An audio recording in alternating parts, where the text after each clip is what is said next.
ವಿಧಾನಸಭೆ ಚುನಾವಣೆ ಮುಕ್ತಾಯವಾದ ಬೆನ್ನಲ್ಲೇ ಮತ್ತೊಂದು ಚುನಾವಣೆ ಎದುರಾಗಿದ್ದು, ನೈಋತ್ಯ ಪದವೀಧರರ ಕ್ಷೇತ್ರ, ನೈಋತ್ಯ ಶಿಕ್ಷಕರ ಕ್ಷೇತ್ರ ಹಾಗೂ ದಕ್ಷಿಣ ಶಿಕ್ಷಕರ ಕ್ಷೇತ್ರಗಳಿಂದ ವಿಧಾನ ಪರಿಷತ್ಗೆ ಜೂನ್ 8ರಂದು ಚುನಾವಣೆ ನಡೆಯಲಿದೆ.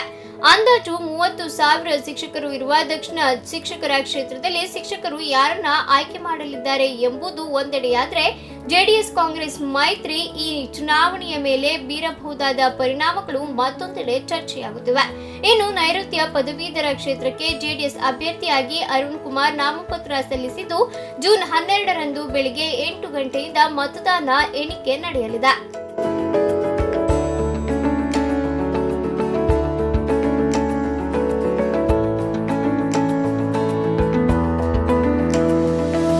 ನೈಋತ್ಯ ಶಿಕ್ಷಕರ ಕ್ಷೇತ್ರ ಮತ್ತು ಪದವೀಧರರ ಕ್ಷೇತ್ರದ ಚುನಾವಣೆಯ ಮತದಾನವು ಜೂನ್ 8ರಂದು ನಡೆಯಲಿದ್ದು, ಜಿಲ್ಲಾಡಳಿತ ಅಗತ್ಯ ಸಿದ್ಧತೆ ಮಾಡಿಕೊಂಡಿದೆ. ನೈಋತ್ಯ ಶಿಕ್ಷಕರ ಮತ್ತು ಪದವೀಧರರ ಕ್ಷೇತ್ರದ ವ್ಯಾಪ್ತಿಯಲ್ಲಿ ಕೊಡಗು ಸೇರಿದಂತೆ ದಕ್ಷಿಣ ಕನ್ನಡ, ಉಡುಪಿ, ಚಿಕ್ಕಮಗಳೂರು, ಶಿವಮೊಗ್ಗ, ದಾವಣಗೆರೆ ಜಿಲ್ಲೆಯ ಹೊನ್ನಾಳಿ ಮತ್ತು ಚನ್ನಗಿರಿ ತಾಲೂಕುಗಳು ಒಳಪಟ್ಟಿವೆ. ನೈಋತ್ಯ ಪದವೀಧರರ ಕ್ಷೇತ್ರಕ್ಕೆ ಒಟ್ಟು 8 ಜನ ಅಭ್ಯರ್ಥಿಗಳು ಹಾಗೂ ಶಿಕ್ಷಕರ ಕ್ಷೇತ್ರದಿಂದ ಒಟ್ಟು 12 ಜನ ಅಭ್ಯರ್ಥಿಗಳು ಕಣಕ್ಕಿಳಿಯಲಿದ್ದಾರೆ.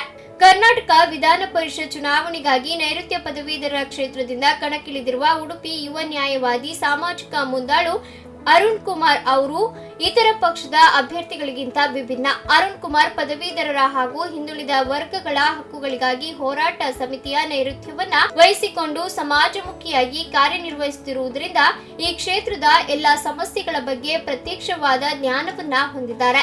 ಈ ದೃಷ್ಟಿಯಲ್ಲಿ ಬದಲಾವಣೆಗಾಗಿ ಯುವ ನಾಯಕ, ಉತ್ಸಾಹಿ ಸಾಮಾಜಿಕ ಮುಂದಾಳು ಶ್ರೀ ಅರುಣ್ ಕುಮಾರ್ ಅವರನ್ನ ಬೆಂಬಲಿಸುವುದಕ್ಕೆ ಪ್ರಸಕ್ತ ಸಮಯ. ನನ್ನ ಪ್ರೀತಿಯ ಪದವೀಧರ ಮತದಾರ ಬಾಂಧವರೇ, ಅರುಣ್ ಕುಮಾರ್ ಆದ ನಾನು ನ್ಯಾಯವಾದಿ ಹಾಗೂ ಹಿಂದುಳಿದ ವರ್ಗಗಳ ಹಾಗೂ ಮಾನವ ಹಕ್ಕುಗಳ ಹೋರಾಟ ಸಮಿತಿ ಅಧ್ಯಕ್ಷನಾದ ಕಾರ್ಯನಿರ್ವಹಿಸಿದ ಅನುಭವ. ಜಾತ್ಯತೀತ ಜನತಾದಳದ ನಮ್ಮ ಪಕ್ಷದ ನೇತರರಾದ HD ದೇವೇಗೌಡರು ಹಾಗೂ ಮಾನ್ಯ ಮುಖ್ಯಮಂತ್ರಿಯಾಗಿರುವ ಕುಮಾರಸ್ವಾಮಿಯವರ ಆಶೀರ್ವಾದದೊಂದಿಗೆ ನೈಋತ್ಯ ಪದವೀಧರ ಕ್ಷೇತ್ರದ ಅಭ್ಯರ್ಥಿಯನ್ನಾಗಿ ನನ್ನನ್ನು ಆಯ್ಕೆ ಮಾಡಿರುತ್ತಾರೆ.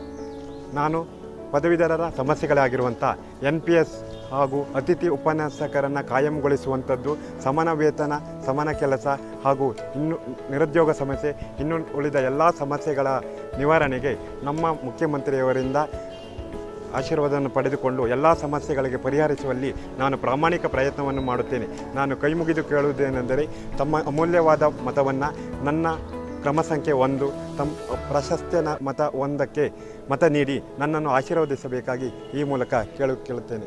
ಯಾವುದೇ ರಾಜಕೀಯ ಪರವಾದ ವಿವಾದಗಳಲ್ಲಿ ಸಿಲುಕಿಕೊಳ್ಳದೆ ನೈಜ ಕಾಳಜಿಯಿಂದ ರಾಜಕೀಯ ರಹಿತವಾದ ಸಮಾಜಮುಖಿ ಹೋರಾಟಗಳಿಂದಲೇ ಗುರುತಿಸಿಕೊಂಡಿರುವ ಅರುಣ್ ಕುಮಾರ್ ಅವರು ಈ ಕ್ಷೇತ್ರಕ್ಕೆ ಸಂಬಂಧಿಸಿ ಅತ್ಯಂತ ಸೂಕ್ತ ಆಯ್ಕೆಯೇ.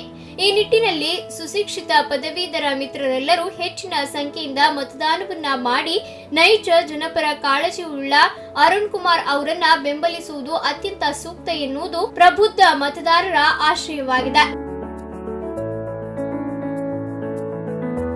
ಬ್ಯೂರೋ ರಿಪೋರ್ಟ್, ಸ್ಪಂದನ ನ್ಯೂಸ್, ಉಡುಪಿ.